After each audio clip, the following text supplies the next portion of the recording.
No. I get it. Good.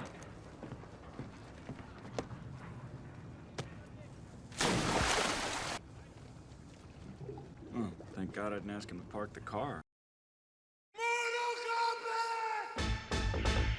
Mortal Kombat is a 1995 action fantasy flick directed by Paul W.S. Anderson, starring Robin Shaw, Lyndon Ashby, Cary Hiroyuki Tagawa, Bridget Wilson, Talisa Soto, and Christopher Lambert. The film follows Liu Kang, Johnny Cage, and Sonya Blade as they are invited to a mysterious island to fight in a deadly tournament called the Mortal Kombat. There, they fight terrifying enemies such as Garo, Scorpion, Sub-Zero, and much more to save the world.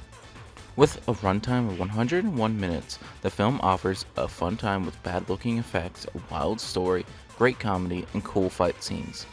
As the true spirit of the video game franchise, with its cast of characters, fights, and just the general cheesiness that you expect from a Mortal Kombat related thing.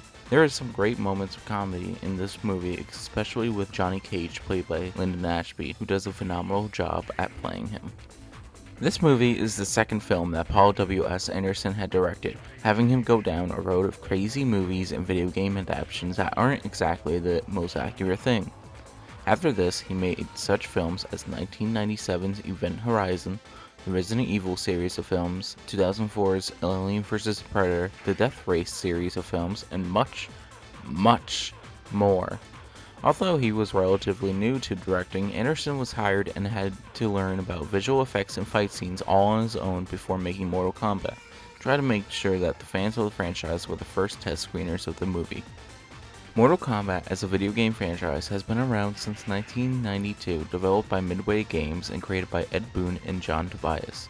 The game centers around that famous tournament with a whole cast of characters that have been ingrained in popular culture. Originally being made as an arcade machine, the game came to home consoles in 1993 for the Super Nintendo and Sega Genesis, the latter of the two being bloodier than the other. The console release caused the creation of the ESRB, among other games such as Night Trap, another violent video game that was released around the same time. The ESRB was made so that video game companies are forced to regulate themselves, or the government will step in and regulate them themselves. If you're a fan of the Mortal Kombat series of video games, you absolutely owe yourself to watch this movie, especially if you watch with a group of friends with some fun liquids and not taking the movie seriously at all. You can grab this movie on Blu-ray in multiple releases or watch it on any digital platform you shop your digital movies on.